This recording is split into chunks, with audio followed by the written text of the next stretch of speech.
All right, welcome to the Snowflake Sports Podcast. It is December 10th.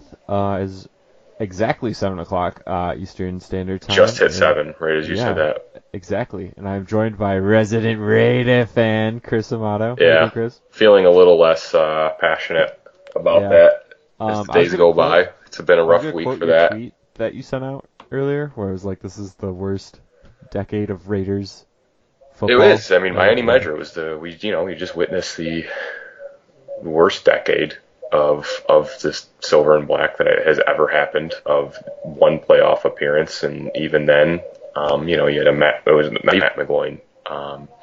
It was a Connor Cook third string quarterback start. I mean, that's the height of of their whole franchise for this decade in 2016, 2017. So, I mean, it was a blowout. I mean, at least they showed that, they didn't deserve to really be in that conversation. It was a blowout loss to Ryan Tannehill at home against not really a star-studded receiving core, although I do think A.J. Brown's probably going to be a star. But they had a depleted secondary. I mean, they did put up good passing yards against them in the first half, but then they had to play from behind so much right out the gate in the second half. They couldn't even afford 1 3 and out, and that's just not a sustainable way to play. So, I don't think they have to like tear it down or anything. I think they just need a handful of, and the word handful is doing some heavy lifting there. A handful of skill guys to keep surrounding Carr like they thought they'd have with AB. I think their edge rushing is probably going to develop a little more, but you need more guys that can actually touch the quarterback with some consistency. So it's just defensive overhaul for sure, but I think things will be okay, maybe, unless there's more insanity to follow, but who knows?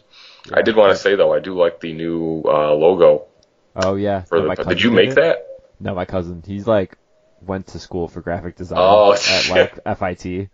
So it took him 3 hours or maybe not Where'd he even. go? FIT, Fashion Institute in New York Oh, City. damn, cool. So he's really good. And now he makes logos for some consulting company. SFP. Yeah. So, it was sick.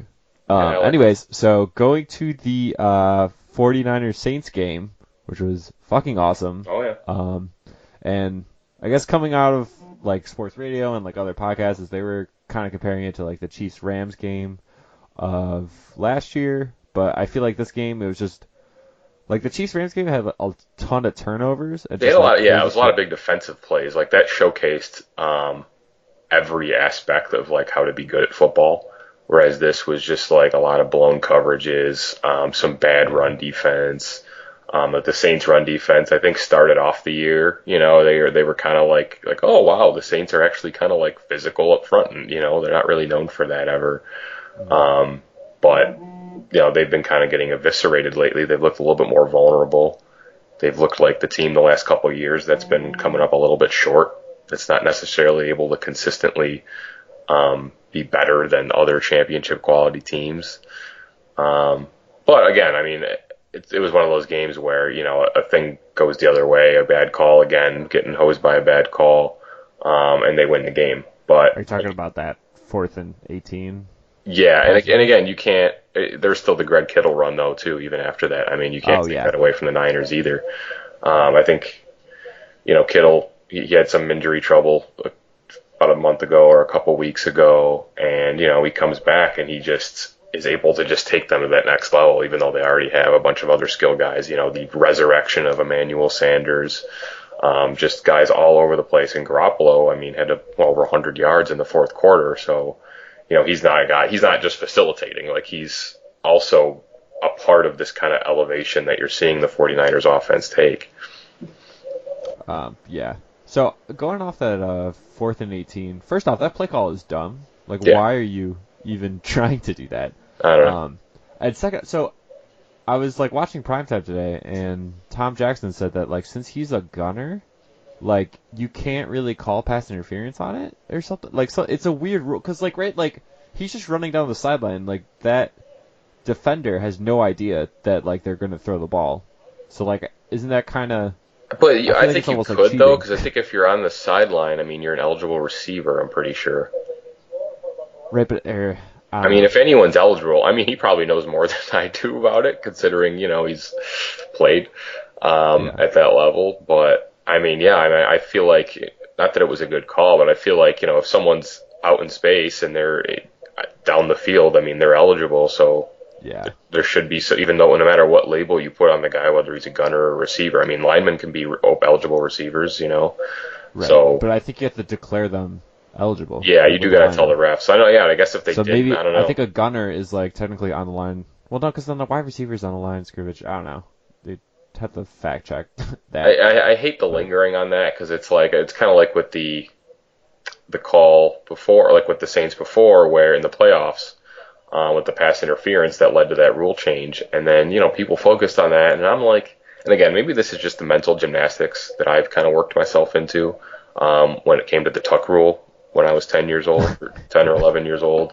just Um, traumatized. and how I got over that was really realizing, and I think Saints fans or fans of any team that has something like that happen is like, look, you watched the game, and there were so many other times where you had the chance to lock it down.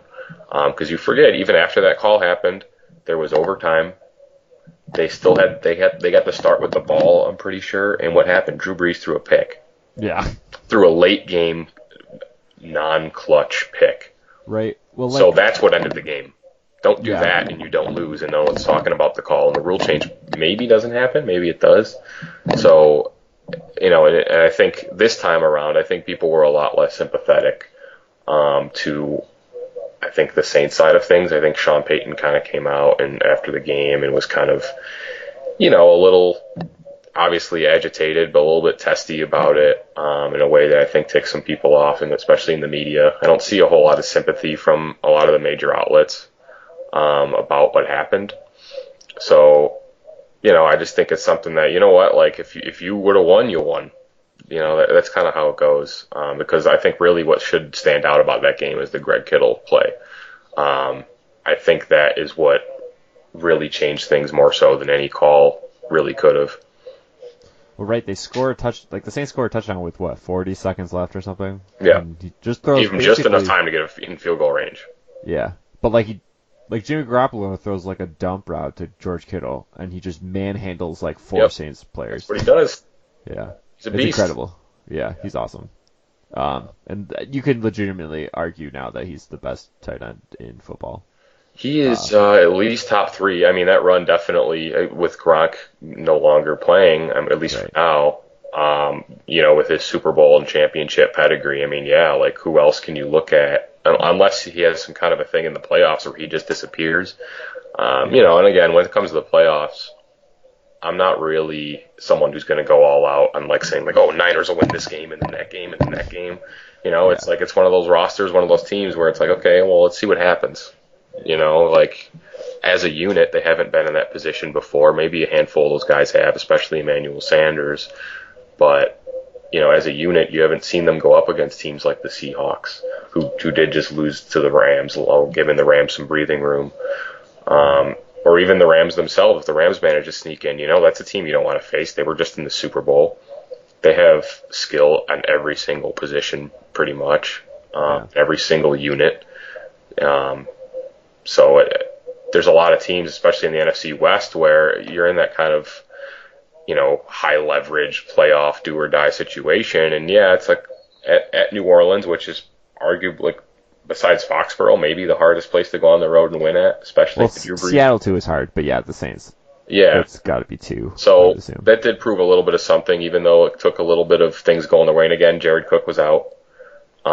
He was dominating the game. They had no answer for him up until he was injured, and then as soon as he's out, the Niners kind of crawled back into it. Yeah. So, I think there's still a little bit left to prove as far as being able to beat their fellow championship experience NFC West rivals in these kind of games in the playoffs. So when it comes down to it, and let's say they're facing a Rams or a Seahawks team that manages to, get in through the wild card, maybe both will get in through the wild card if the Vikings slip. I'm not so sure I would pick the Niners to beat either of them, even though the Seahawks have been looking sort of vulnerable. Um, I don't know about that. So I think just in the NFC in general, I don't think you can predict one way and be 100% certain because the teams are just so convoluted on like how good they are. Like one week the Saints look awesome, the next week the 49ers look awesome, like the The Seahawks thing is, look the great. Saints always look awesome, even if they lose. So I Yeah, think I would honestly even say the Saints might be a more reliable bet. for sure. If they had a rematch in the playoffs, maybe the NFC Championship or something, I mean, it'd be really hard for me to pick against, Drew Brees. I mean, I know he slipped up in that at that exact round of the playoffs these last couple of years, but you're facing a team that, Garoppolo hasn't had made that kind of a run before, but they are so complete that the sky is also the limit for them. Yeah, It's hard to throw against them. It's hard to run against them. It's hard to I stepped stop them from yesterday. scoring when they really, really need to score or at least get some amount of points, Yeah, whether it's 3 points or 7 points.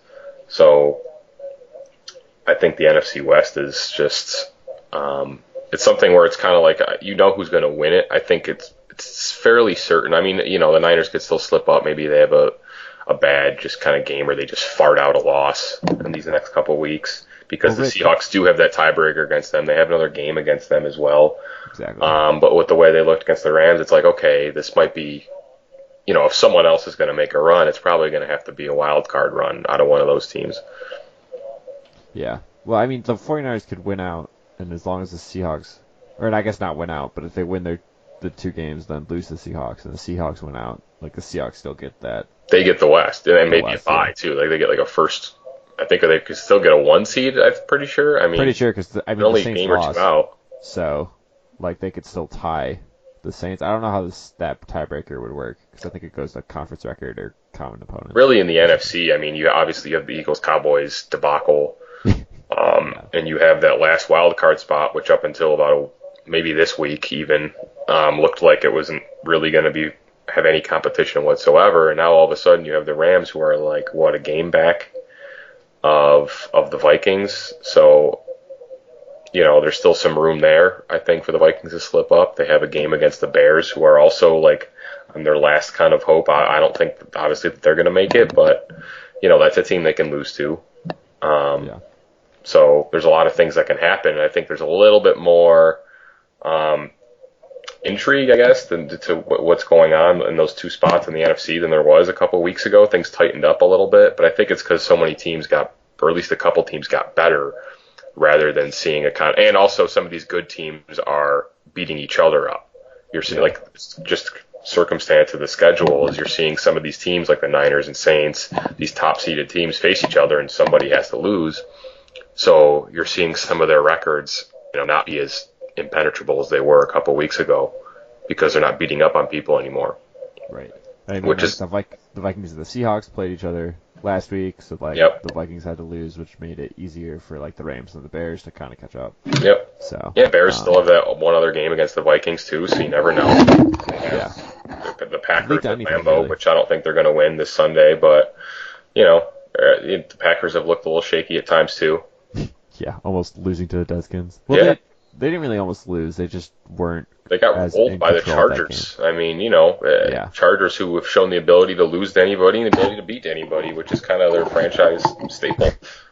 Well, they just lose in the worst ways possible. But like also just going back to the Packers, I mean the Giants were still in that game for like 3 quarters, and then Yeah. they had to blow them out in the fourth, and like the It Redskins was one were of those also there bad too. weather games too. That's the other piece of that. Yeah, that but I it's think- Green Bay. Like your home stadium is Yeah. bad weather. Like The thing is, people say, maybe that's good for Aaron Rodgers because he's been there for, this is his 15th year being on the Packers roster in his 11th or 12th season as a starter. But I don't always buy into that because it's like, okay, yeah, they all play for it's not like they're not from there, like yeah, all these guys are like from the South or they're from like California, like especially in football where, you predominantly the talent pools are in the South or they're in Texas, they're in California, places like that. They're not, and especially with how young so many the offensive skill players are, you have so much turnover in rosters now. So you don't get guys that get like, oh, I've been playing in this for 8 years. You don't have your Donald Drivers out there anymore. at least with this kind of in the Packers. So, I think it's rough for both teams when that happens. So I think, I don't really know what the forecast is for the Bears Packers, but if it's another game like that, maybe it does. I mean, maybe it does favor the Bears a little bit. I know the Packers are a little bit more formidable in their front seven than they used to be, especially with Sedarius, who kind of does everything. I feel like every time I watch a Packers game, he's doing a sack dance. Yeah. He's at 10 or 11 sacks by now, I'm pretty sure. I mean, Preston has like 8 or 9 too. yeah, So, and there's always Blake Martinez up the middle.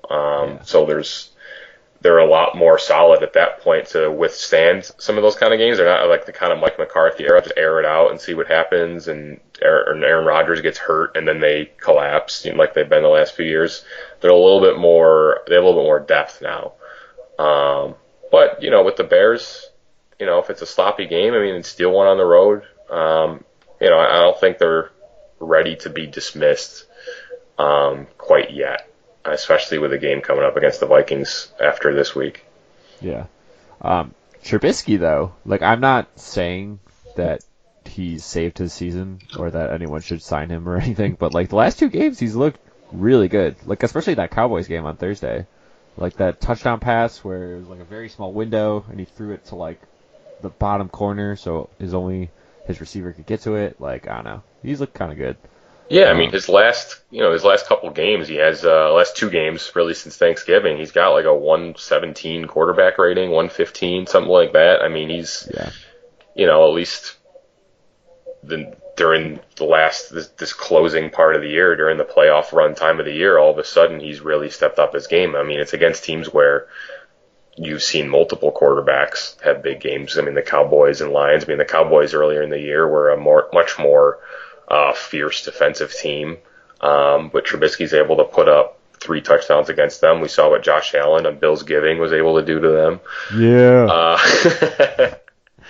And not only that, but he's more accurate too. It's not like he's just doing these kind of Matt Nagy kind of trick plays and people are popping off. He's completing over 70% of his passes all of a sudden. So it's a lot more consistency too. Yeah. I think it helps too that Nagy is fine. They're like doing RPOs, or they're letting him run more. So it's like, well, they're just doing normal stuff. Like they're not they're not trying to like outthink themselves and just be like, have the brain genius offense running. It's like it's not really supposed to be that complicated. Just do things that maybe confuse them a little bit. Have guys run in places where maybe they're not expected to, and just fucking block. Just get your blocks. Make sure guys are running in places that are extending the field. Make sure guys, at least someone's running underneath with some consistency so that they have to keep their linebackers up a little bit to cover. And, they're starting to do more of that kind of stuff that other offenses were doing instead of running an offense that looks like it's from, some kind of like a Virginia Tech offense, just kind of like trick plays and things like that. And yeah. I feel like they just tried to be more air raid too, where it's just like if they're trying to throw 50 times a game and run like 20, like you just got to be a little more balanced that way. Yeah, I mean, well, the thing is they don't, not only more balanced, but at least run it at all. Just run at all. Yeah. Like Tariq Cohen was supposed to be a guy who I think a lot of people thought he was going to pop off a little bit this year. I mean, he was a semi-popular fantasy pick. He was a good depth guy. A guy a lot of people felt like was going to have some productive games, and I feel like he hasn't really been doing anything. But not only that, but he's not really getting used. So then when he does get, it creates this kind of, I think anyone who's played sports at any level kind of feels this, where you don't play and you don't get touches, and then when you do, you like fuck up. People play and you don't get touches, and it creates like this perpetuating cycle of misery. And I feel like that's always what I see with Tariq Cohen is like, oh, when they do use him, like he's getting stuffed or something's going wrong because it's like a bad play. He's not able to use his speed that he had last year or really, his whole career. And it just kind of creates this idea probably in his head and in the offense's head that like, oh, this is a guy we just have to keep staying away from. And I think it's really hurt them. Luckily, they face some weak pass defenses. So maybe that'll open things up. Maybe that'll get them to change how they do things. But against the Packers, I mean, it's going to be tough to use them, especially if it's another cold game. Yeah. Well, they also who David Montgomery, right? Yeah, Is their like rookie that they haven't used a whole they were ton. supposed to be. Yeah, they haven't really used him much either. Yeah. I mean, they were Uh, supposed to complement each other. Like Tariq Cohen's for some reason is well, maybe it's for good reason, but he's never really like the feature back. It's like when it's finally his time to be that guy, all of a sudden it's like, oh, here's Montgomery. Like here's this guy or that guy to take away touches from him. And I think again, it just goes back to them just trying to do too much on offense. Like they make it look so hard. Like the most of this year, they've made it look so hard to just like consistently move the ball and get guys open, and even and you've seen some fantastic catches and some skill still out of Allen Robinson. So he's still able to make plays out there, but it just feels like, with the exception of these last couple of weeks, they haven't really. They've been relying on their reputation as a defensive team, which is what the Bears always do. It's like this franchise disease where offense is not only an afterthought, it's like the third or fourth thing that they think about. yeah. And I think that I don't think any of this really changes who Trubisky really is. I thought, someone who watches college, I thought it was a pretty bad idea to pick him at number 2. I never really saw him he put up good consistent numbers. He was a solid, multiple year starter in college at North Carolina. But he never really, he's one of those guys where it's not like with Joe Burrow or Jalen Hurts or Tua like you're seeing this year, or obviously Lamar Jackson at Louisville, guys who are from his actual draft and from his era, never really popped out to me. He seemed like a guy who could play well against guys that are at the college skill level, and that's pretty much it, and do it consistently. Yeah. So picking him number 2, and I feel like that trajectory hasn't changed, even with, this kind of last season, which to me wasn't really his doing, and also this last couple of games where you're seeing some of the better passing he's had so far in his career. Yeah. I think also the problem was too that the Bears traded up to get him at number 2. Yeah, that's right. So it's like it's not only that you picked him at number 2, but you also lost the pick, and then also the fact that Patrick Mahomes Mahomes was there, and right? Deshaun Watson came out of that draft too. So yeah, Mahomes was like the top. Was he even top 10? Was he 10th, 12th? Yeah, he was 10th. That was where the Bills traded back. Oh yeah. And she traded up. Though they used that pick to get Trey White, and Trey White's fucking awesome. Yeah, So he's great. I don't think. And I feel like Patrick looking Mahomes. at the plays the other day. Yeah. You see that? Oh yeah. When the wind was He's going. like, yo, what they got yeah. cooking? But I don't know. Deshaun Watson was clearly awesome in college, at Clemson. Oh yeah, there was no reason in my mind why he should have been dropped at all. It was so crazy to me. I'm like, what is it? What are you not seeing? What do you need? He had everything. It wasn't like he was in an offense that de-emphasized him. He was doing everything. He was throwing. He was winning He won a championship. He broke Alabama's dominance. With that roster. I mean, I don't know what people had to see. I was stunned. I mean, not stunned, but I was, it was irritating. Teams like the Bills, for example, pass on him. And now, people are saying oh, he's just great. He always comes up big, and they have these stinker games. You saw what happened to them against Drew Lock, who, Drew Lock's awesome. Okay. Drew Lock, he's a little bit concerning to me. Yeah. That's another guy who, there wasn't much of a reason to think that Drew Lock wouldn't be good either, right? He's another guy who did everything he had to do in a major conference, put up big numbers, definitely put up bigger numbers than Trubisky did.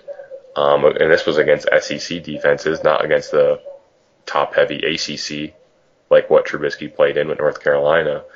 Yeah. So, to me, Drew Lock had much more an established pedigree from his college career than I think a lot of first-round guys might have.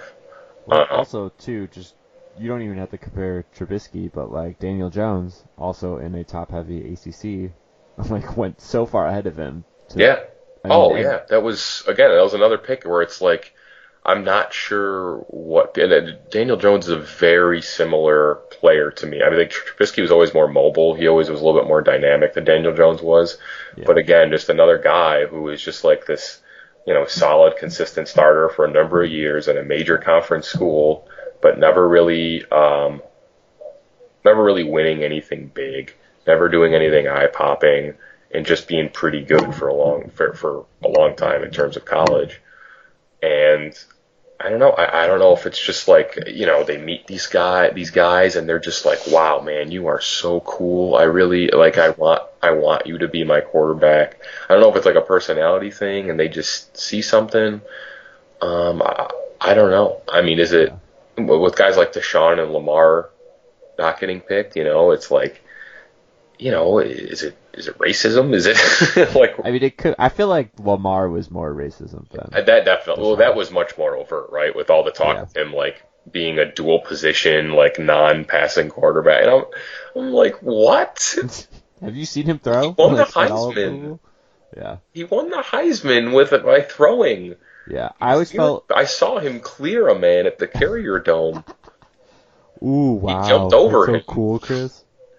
Yeah. I don't remember who it was. It was one of their corner. It was like a good player, and he just jumped right over him and scored a touchdown. It was, from this day, probably the craziest athletic feat that I've seen in person. Yeah, I guess transitioning to Lamar Jackson, he was in Buffalo, and he didn't play too great statistically wise, but I felt like he was still in control of this entire game, and even though the Bills had a 4th and 8 at the end to kind of win the game, and Marcus Peters swatted it down and then chugged a beer with the Ravens fans in the corner, which was pretty great. He's having the time of his life out there, Marcus Peters. Yeah, but like, I don't know. Like, I felt like the Bills did good. Like, they contained Lamar as much as you could, like kind of like the 49ers did the week before. Josh Allen didn't really play well. He threw for less than 50% completion percentage. I can't talk. And then he fumbled twice, and one was recovered by the Ravens, which ended up being a touchdown. And yeah, I mean, like, this is like a moral victory for the Bills because I thought they would have gotten robbed because they don't. I mean, they made Lamar have one of the worst, days of the season. I mean, that's just the reality. I mean, they made Lamar have to struggle and work harder for a win than he has almost, the rest of this year. Against a team that's been dominating everybody. I mean, that's a team that went in and, that they've beaten the Patriots. They've beaten everybody that they could beat. That's a great competitive team. And, I'm always wary of kind of like the kind of comeback that the Bills had, because it's like, I feel like that happens a lot because teams play back a little bit. It's not like they were ever getting blown out. It was never more than a 2-touchdown lead, I don't think. But it was one of those things where it's like, okay, they're down 2 touchdowns. They just, they score a quick one, and then someone just pops off a big play. It's not like they were stringing together. All of a sudden they had the Ravens defense figured out at the last second. It was, things just kind of happened that way, and then things tightened up again. Marcus Peters swatted it down, and that was game. But I think at the very least, it's not something that's like, okay, the Bills have taken a huge step back. I think it's something that's, at least to me, it's like, okay, they're still exactly what it looked like they were. They're a wild card team that can play with anybody. That's what a playoff team is. At minimum, a playoff team is somebody who can contain the best players at least, make it hard for them, maybe steal a win against them at times, and that's really what it is. So I think as far as a loss goes, I mean, that loss showed it was another example. It's like, okay, they do belong in the playoff mix because they're not out here getting dominated or rolled by teams that are, in competition for the 1 seed. They're able to make it tough for them. So I think against the Steelers, that's another test because that's a team that's more directly on their level. They're very similar teams. The Bills are probably, I'd be more confident in the Bills' offense. But the problem is Josh Allen, like you said, with the fumble, that's kind of what he does a lot of the time.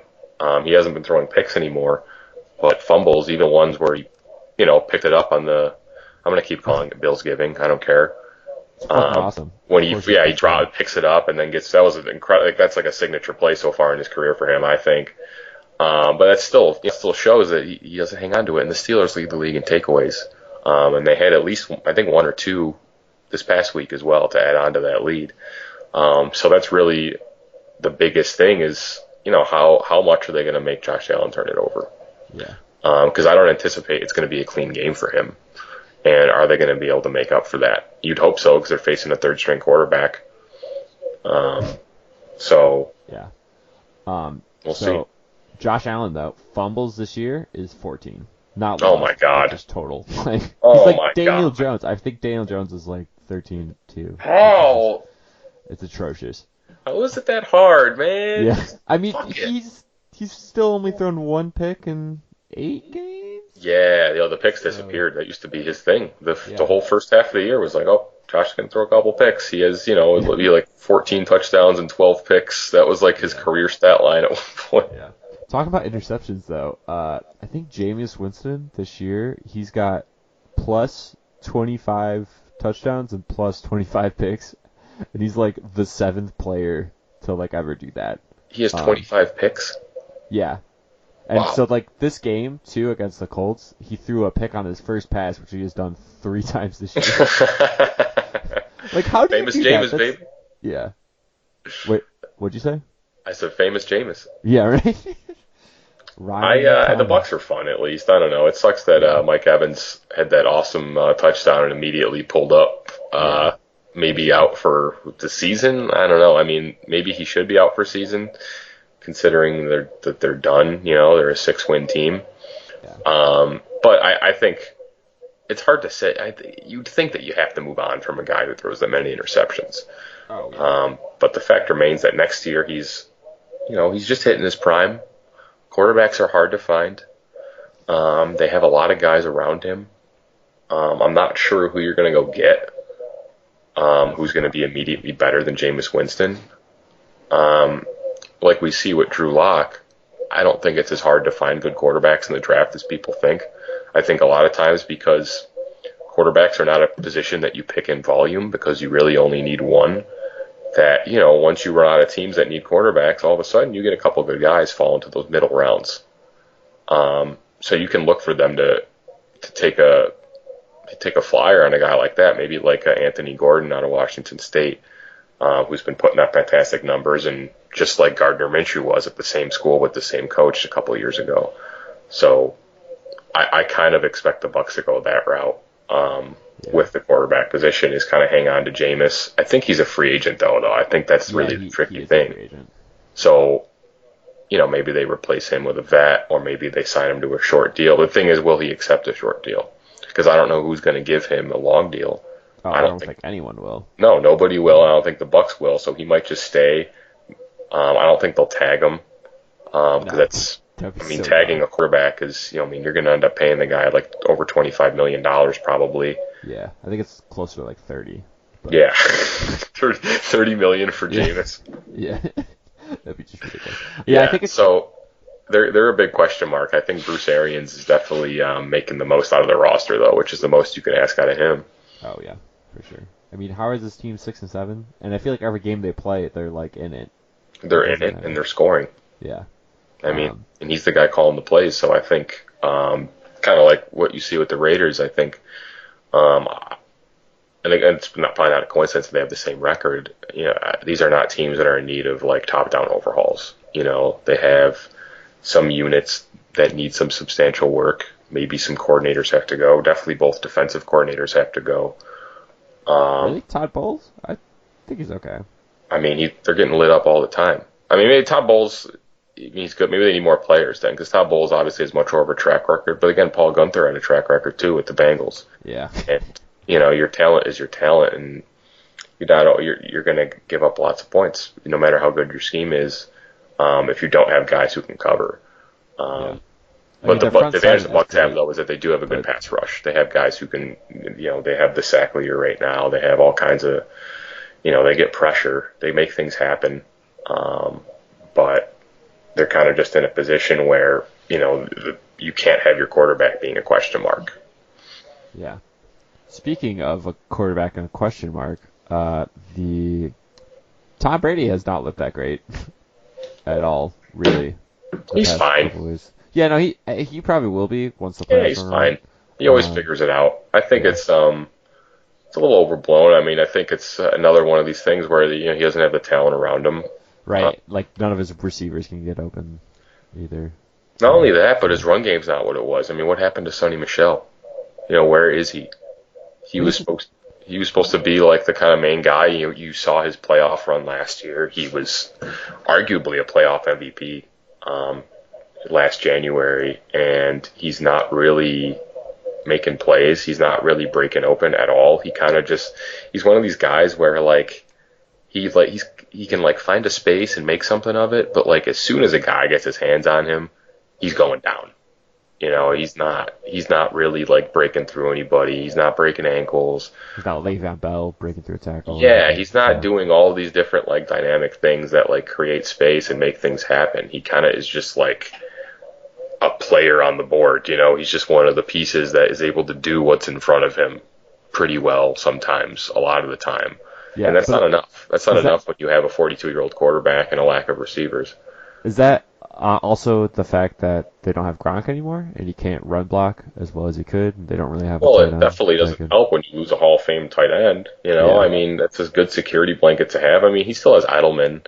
I think he immediately had like early in the game like a 20 or 30 something yard touchdown to Edelman against the Chiefs. So there is that kind of there's still a little bit of that explosion there, but it's just if that's the only guy you got to cover, like where else you going after that? And most like the Chiefs did this, and the Texans did this last week too, where they just double Edelman, and it's just like.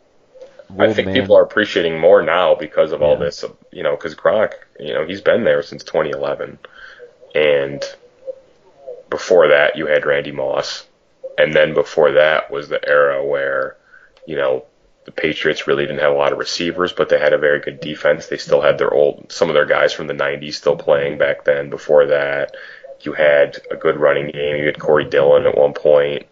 So this is really the first time where not only do you not have Gronk, you don't have any star receivers, and they're leaning on a defense that once they're facing more elite offenses, they're still very good and commit turnovers and make plays, but they're not able to just be this legendary, like historic defense that we were seeing in the beginning of the year against teams like the Dolphins and teams like that. Well, the Bengals will face them next week, but yeah. I just thought, at least about this game this week, it was just very weird to see them get screwed by the refs, and also get screwed twice, like very visibly, where they should have scored touchdowns, and it's about time. Away. Yeah, and especially at Foxborough, like you think those refs would be a sign for them. Yeah, I've never been a person where it's like, oh, the refs love the Pats. I think they have the same capabilities of getting screwed as everyone else. Yeah. I think really they're just the team that they're just always in position where they're not getting screwed. They create the most advantageous position for themselves where even if something does go their way or doesn't go their way call-wise, generally people don't remember it because typically they don't lose. You don't remember those calls. You don't remember those weird little flukes and the ref mistakes when the correct result happens. Well, I mean, right, that 2017 AFC Championship game where literally, so that in this game where Travis Kelce, fumbles and then like Stephon Gilmore picks it up and would have scored a touchdown. Like I forget who fumbled in that game, but like the Pats fumbled and the Jags had a clear like pick, scoop and score kind of situation, and then they called it dead, and like the Jags lost by 4, I believe. So that's right. Yeah, the Jags played them tough. Like people forget that Bortles and Doug Marrone could have went to a Super Bowl, which I would have loved for Doug Marrone because I think he's great. Everywhere he goes, he turns them around. Oh my God, dude, he's getting fired this year. Probably. I think he'd be a great coordinator somewhere else. At least to start. I don't know if anyone's going to hire him right off the bat. I don't know. Maybe the Panthers will hire him. Who knows? Yeah. Though they want to be more offensive minded. At least that's what Tepper was saying. So the thing is, though, with who now? I mean, are you going to stick with Minshew? I mean, I would stick with Minshew, but now Tom Coughlin is someone who he was. He's a guy who's. I think he's still a brilliant mind. He's a Hall of Fame coach, Hall of Fame. Just football guy in general. I mean, he's a guy who makes a lot of roster decisions as well, besides just being a coach when he was with the Giants.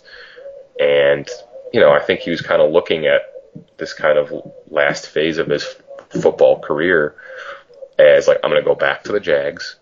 I'm going to fix him, and I'm going to save him once and for all. And now, you deal out this big contract to Nick Foles, who looks exactly like what he was back when he was, with the Rams after his first 10, when he was a backup quarterback, basically. Yeah. Getting rocked, making terrible throws, just looking. And again, he's not even an old guy. Like, I feel like a lot of people thinking Nick Foles is like this broken down old man. He's like, I don't know, at the oldest, maybe 30. Like, he was drafted in 2012 in Arizona. Like, he's not like an older guy. He's supposed to still be in his prime. So, I know you see these kind of contracts with quarterbacks anyways because of the nature of the position. But that's the kind of move where it looks like okay, is Shad Khan, the owner, is he going to try and make a move on Coughlin? Maybe not, probably not. Because Coughlin's not the kind of guy you just say, like, hey, get the hell out of here. He deserves more respect than that. And I think he's gotten them to a point recently enough to contend, like we were just saying. I mean, they were on the verge of going to the Super Bowl, to where, let's see what he does next year with this roster. Let's see what Minshew can do with a full season under his belt. But that's, in the NFL, you have cap space to deal with. And now you have all of this cap space that you don't have. Yeah. Because that was their problem, was that they signed Nick Foles to this insane contract, and they didn't try to re-sign their defensive players that were, like, help them get to almost the Super Bowl. That was their whole thing, was defense. Yeah, and they didn't sign, like, any of those players. Like, and I think Yannick Ngakoue is a free agent, isn't he? Yeah, pretty sure. Yeah, pretty sure they were he's going to be like a top 3 overall free agent target this offseason. And he's ridiculous. Maybe 27 next season, I think. Yeah. 28 at the oldest. Yeah, I think you could easily be like, Tom Coughlin, you got to go. Because I feel like their front office is the reason why this team isn't doing well, not really on Doug Marrone.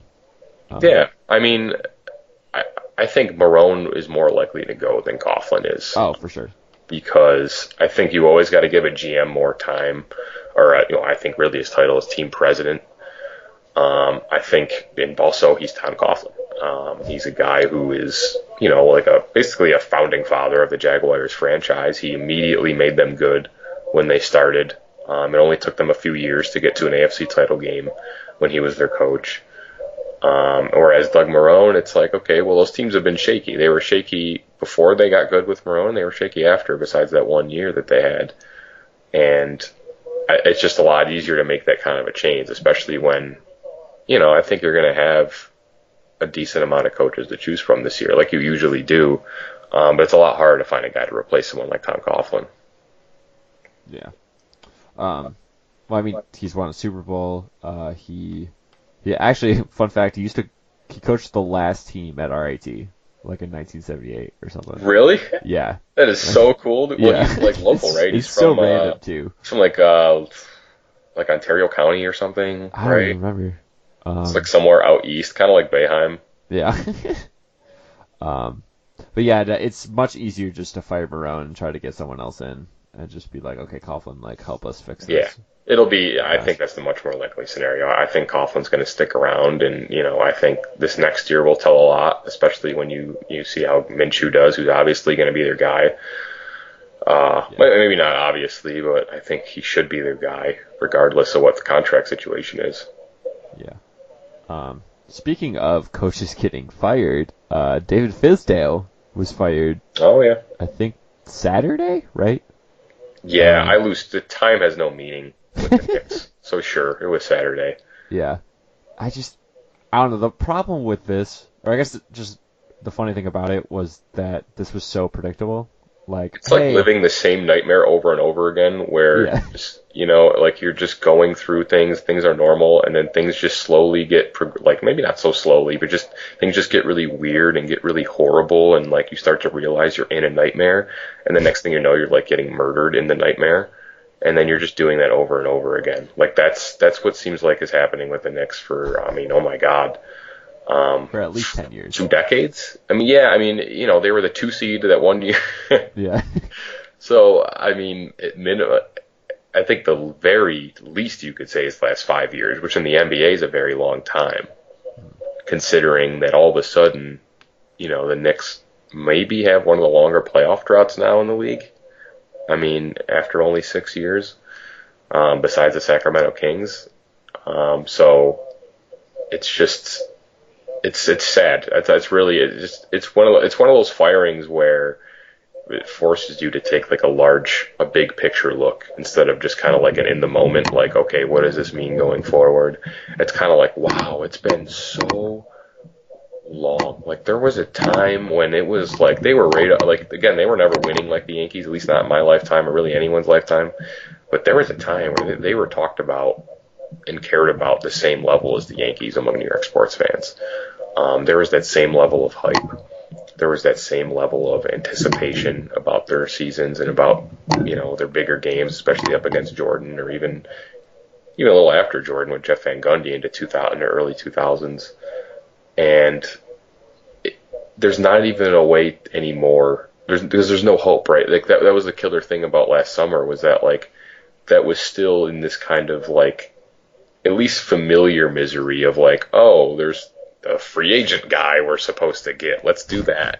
And now there's not even that. Now it's like the savior is not even a player anymore. It's just like, we think Masai Ujiri might come over here. Yeah, he might. That might happen. Oh, okay, cool. Like that's what we're doing now. We're just going to be getting hyped up about, that'd be great. It'd be transformative, maybe. But, like, is that really what we're doing now? Is we're just getting hyped up about a guy in a suit who doesn't play? Well, I mean, I think the problem with this team is about a person that is in a suit and doesn't play. Like, who's it? Scott Perry? Terrible GM. Like, I don't think Scott Perry's a problem. I think it's Steve Mills is the problem. Steve Mills is the problem, and Steve Mills is from James Dolan. Steve Mills never goes away. Steve Mills was there for Isaiah Thomas. He was there for the Phil Jackson years. He was there when them and Donnie Walsh couldn't figure it out. He was there through every single shitty, embarrassing sequence of events that the Knicks have taken part in for the last 15 years. He's the constant. He's the only guy besides Dolan. Yeah. And you could say Mills might be more to blame because by the nature of his job, he's more directly involved than Dolan is. But he's only still in that job because of Dolan. Yeah. So it goes hand in hand. It's hard to blame a lot of the guys who are actually picking the team personnel. I think Phil Jackson was a problem. Wait, what? I mean, they signed literally 4 power forwards that, stop the ball and, don't do any ball. I think that's just because they didn't have any options. Guys didn't want to go there. Guys didn't want to play there. Didn't need to sign them. They could have just had the cap space, and then now you're sitting like. Those are all short-term deals, though. None of those guys are tied up. Like these are all deals these are all transitory. These are all prove-it contracts. I mean, right, but like, why even have these players though when you just want to develop like RJ and Mitch Robinson and Kevin Knox? Because you gotta put guys on the court. I mean, they have like 3 point guards, or they have guys who have played guard and have passed the ball in the NBA at least, guys like Elfrid Payton and Dennis Smith are guys who are supposed to be doing something. Yeah, but like when they pass to Marcus Morris and he just dribbles the clock out and shoots them. Yeah, Marcus Morris decided all of a sudden that he's just like a shittier mellow and is just like a tall shooter guy all of a sudden. Very weird. Clear out. Get out. This is my world. I mean, he had that one game winner. I remember that was probably they swept Porzingis this year. There is that. They should hang a banner for that. Swept 2-0 against Porzingis. Do they play him again? Is it? No. When you go 1-1 against West teams. Oh right. Okay. Yeah. For some reason I thought you played 3, but that's in conference. No. They'd go 3-0 if they did. Yeah. But I honestly, I don't buy any of the Masai Ujiri stuff because every time, because I'm an idiot, I always click on it.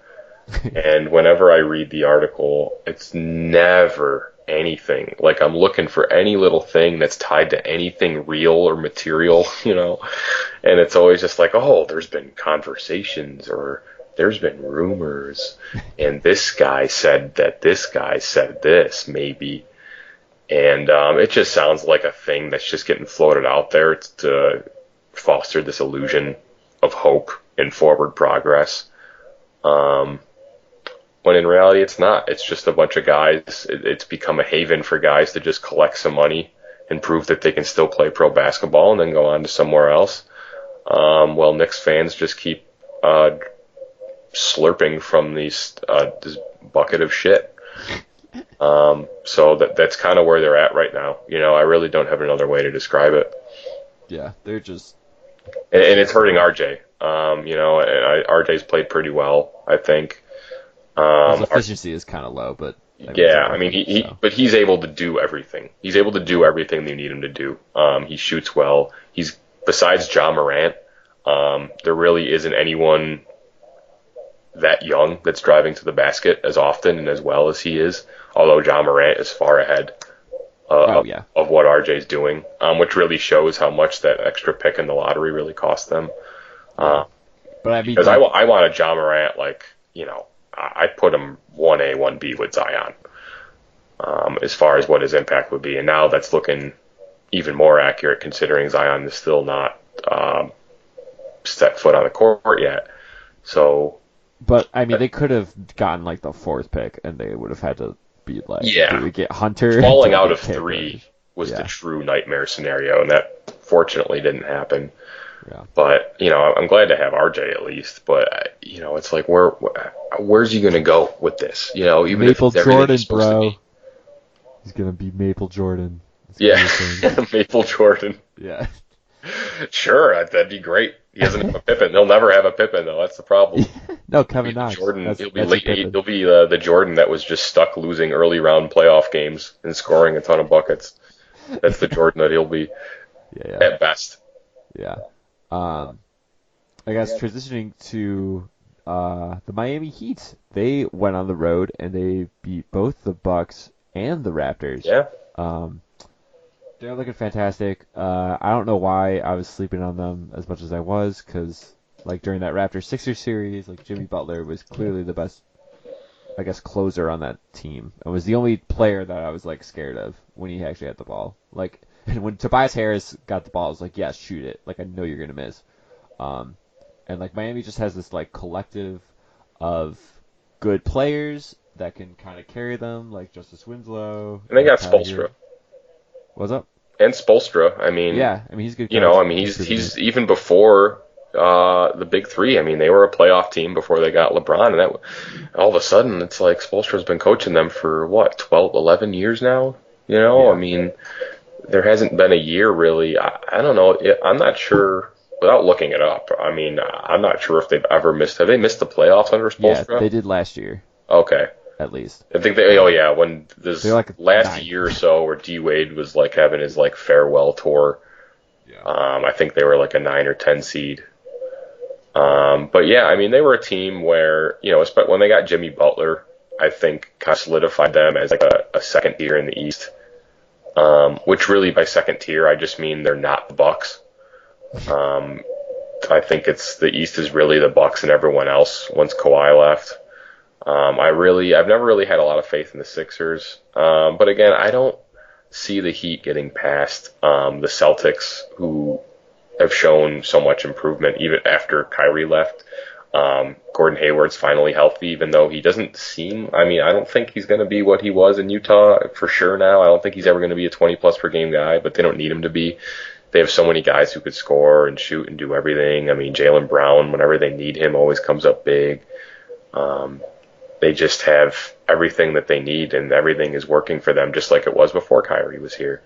And then, with the Sixers, it's okay, you have a collection of guys who are pretty much stars, but there's no one on that team who can do everything. Ben Simmons doesn't shoot from far away. He doesn't really shoot much at all. Joel Embiid's a big man, a very athletic big man, but I think it's probably pretty clear that I think the athletic portion of his career has a pretty short shelf life. I don't think, he's going to be a guy who's dominating into his 30s, I think, with his injury history already. So I think the Heat are kind of in that tier because they're a deep team that does have a little bit of a taste of some star power and some explosiveness, especially with Jimmy Butler, who's maybe got a couple years left of pretty top level play left in him. But I don't see them as getting slept on because this is kind of where they were supposed to be to me.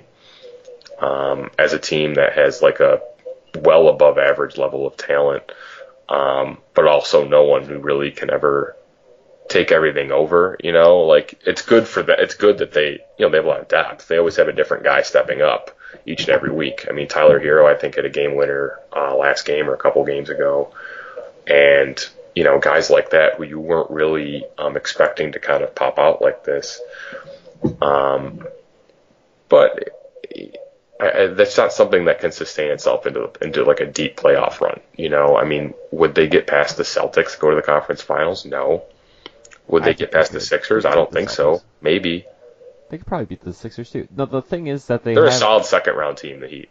I'll say that. They have their guy though. They have Jimmy Butler. Like I feel like the Heat have a better like star player than like the Sixers do. Like the thing is, when does Jimmy Butler ever propel a team to a deep playoff run? Well, I mean, he almost did last year. Like he basically carried that team on offense against that Raptors team. I anticipate like a tough second round series loss for the Heat. Like that's the kind of team they feel like to me. Kind of like what the Raptors were before Kyrie or before Kawhi with DeMar and Kyle. This kind of team where it's like they have some top level talent. They play tough. They're pretty deep. They play good defense. Number one, the Heat always play good defense, even when they've been star-studded. And that's the kind of team they are. But I think without the next level guys, and I think the Celtics are the exception because they have so many guys who do so many different things instead of maybe a deep roster of guys who each kind of have their own role on the team.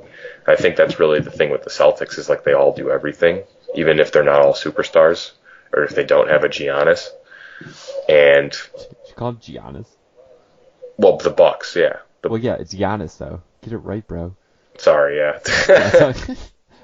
And but yeah, I think that's just the kind of team they are. Like they're like a tough second round team. So, which is kind of what I anticipated once they got Jimmy Butler. Yeah. I don't know. I kind of disagree. Though the Celtics do look really good, and I feel like they got rid of Marcus Morris and like Terry Rozier, who would just jack threes at 16 seconds in the shot clock, and now they just have players that kind of the ball moves more. It kind of looks more of like a Brad Stevens kind of team.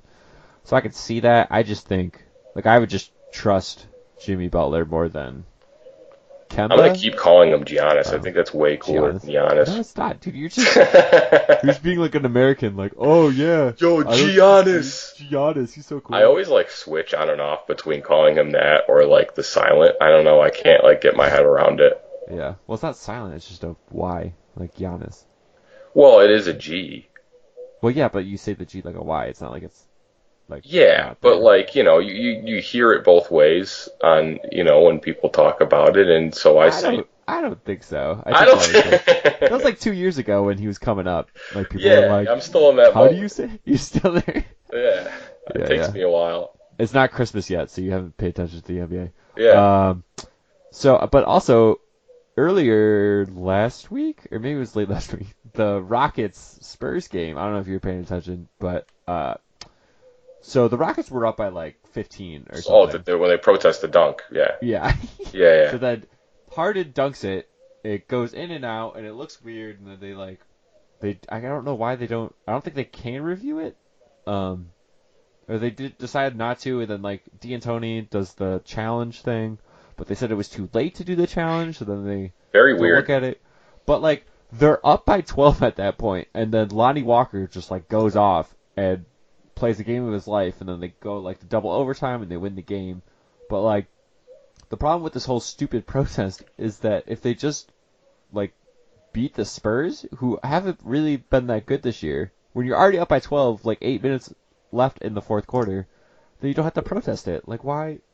You kind of just blew this game. It was one bucket. Like, yeah, it's another one of those things where it's like, hey, like you still had your bad call or not, like you still had a chance to like put the team away, especially in this case, a pretty bad team, probably the worst Spurs team that, one of the worst I've seen in my lifetime, probably. Probably in almost 25 years. So that's a game the Rockets should be winning anyways. That's the kind of teams they should be beating easily if, they're supposed to be a title contending team this year. That was the plan. Whether or not it's a realistic expectation. But I think what's more surprising to me is that like it seems to be like being taken seriously. Like the league, like I don't think the league has said that they won't overturn it yet, right? I don't think so. Yeah, like I was just like I saw something about it today. Like they're still like thinking like, oh, maybe we'll just give them the win, you Yeah, know? that'd be And ridiculous. yeah, which kind of makes sense because it's like, okay, well, he did dunk it. Yeah, but that I mean, if they're up by 14, right? Maybe it changes the game, and then maybe the Spurs, shoot more threes and still come Yeah, back and win it. Like, it's stupid, you know, especially when yeah, there's 82 when there's 82 games. I mean, I know you got seeding involved, but it's like there's no buys. You know, there's no buys in the NBA playoffs. You know, yeah, it's not like you're in or you're out, you know, and you got so many other games to win and beat up on teams like the Spurs, who I think are in their division. I know nobody pays attention to the NBA divisions anymore. Um, but if they even still have them, but they do still use them for scheduling purposes. So I mean, they yeah. get plenty of times, you know, they get plenty of times to face these bad teams. I think the West is a lot weaker, I think, at the bottom than it's been in a long time. Like you don't see the kind of thing where it's been for so many years, where all the way up to the 12 seed has like around a 500 record. Yeah. I don't think you're going to be seeing that anymore. So, you know, I think it's just kind of, I see the point they're trying to make, but it's just kind of a waste of time. It's just kind of like one of these early season storylines that's just there because it's like, well, other than the Lakers, what else are we going to talk about? You know, I mean, there's Melo with the Blazers, which is Load awesome. management. Yeah, Um, but Melo with the Blazers though has been awesome. I love it. It's Conference Player of the Week. I've been trying to tell people, you know, Melo's he's a true Hall of Famer. I think he's showing that he's shooting efficiently. He's doing Melo stuff. You know, he's scoring. He's being a big guy who can be a multi-dimensional offensive threat. He's given at least as much of a boost as one 35-year-old man can possibly give to a fairly bad team. So, it's cool to see. I mean, it's good that he gets his like little farewell tour. He gets to show everybody. He gets to pop off a few more times. Do his Yeah. thing. It's really nice. It's nice to Yeah. see. Well, I hope he wins another Player of the Week, Player of the Month, whatever it was. Hopefully he gets to have a playoff appearance. I mean, he's only only a couple games out in December of the Suns right now. So I think it's especially with where they were last year. I mean, you'd think the Blazers should be able to go in and get at least a playoff spot. I mean, they were a real title threat last year, it looked like. And I think it'd be nice to just at least, that's really all I'd ask at this point now is like give Melo one more shot at like just doing something playoff game. in the playoffs, as unlikely as it is. Maybe they get in, maybe they face a 3 seed team, maybe they sneak into like a 6 seed, they're only a few games back of that. I don't think that's really possible. No. So like I Still like not. that Melo's playing well. It's just good to see him kind of flourishing in a positive environment. Yep. But like I He just doesn't have to be the guy. yeah. But like he's not really defending well, and I feel like that's what they really needed at the 4. But like what was it, Mario Hezonja? That's how you say his name? Yeah. Or anyone Sure. is an upgrade from him. So but like trying to get past like the Kings or like the Thunder have looked pretty good. If they end up keeping Chris Paul to like help. Yeah, you can always get past the Kings, man. Come on. There's the T-Wolves. Yeah, I The guess. Wolves might be a little harder. Yeah, the Kings don't really I play think. good half court, but Yeah, I mean, the thing is though, they have the top level talent in Cat, and I think that's really.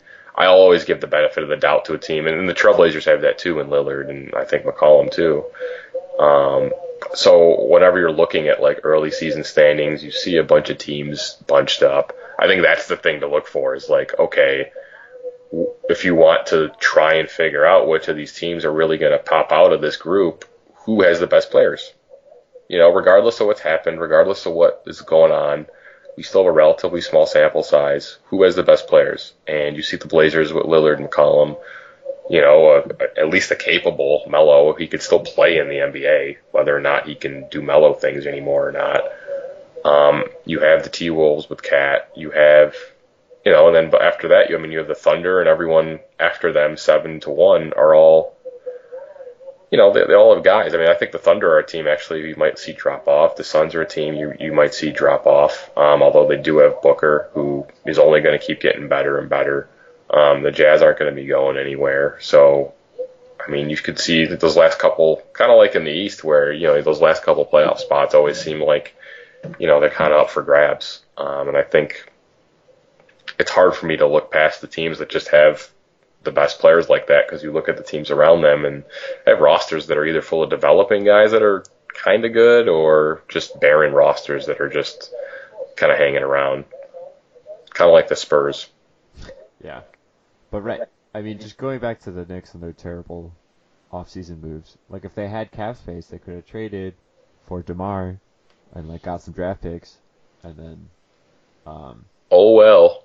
yeah, could have had, yeah. You could Well, have the thing is now, what's the point of even like they were actually just saying like at least in local in New York media, they were saying like, oh, the Knicks are looking for opportunities to improve their roster. Like, why? Why? You have 4 wins. yeah. You've won 4 fucking games, man. What, 4-19? 4-19. Worst. Yeah. You've lost 9 straight. Why? No, don't. Yeah. Who are you going to give away? Picks? Yeah, don't do Guys that would we be need to terrible. improve right now. I mean, maybe you can get a couple guys who are, clearly just bust projects, like I think like Dennis Smith probably is, right? But then when you give guys like that away, you're not going to be getting great players back. You're not going to be getting Yeah. guys that'll make you reasonably better or substantially better. So what's the point? Yeah. So it's that's the worst part. It's just like there really is no direction to go in other than just say like, well, maybe we'll win the lottery this time. And it's like who's even in the lottery? It's kind of too Congrats, early. you got LaMelo Ball. Like, Yeah, we'll get. Oh my God! Of course they would, man. Big baller brand, baby, coming to the Garden. it'd be great. The balls are coming back. Oh my God, that'd be kind of so awesome. stupid. I kind of love that. Oh my God. All right, I think that pretty much wraps it up. LaMelo. I'm gonna have a nightmare. All right. Thank you for listening. Thank you for coming on, Chris. This was a pleasure. Oh, it's always a pleasure. And peace. Have a good night. Yeah.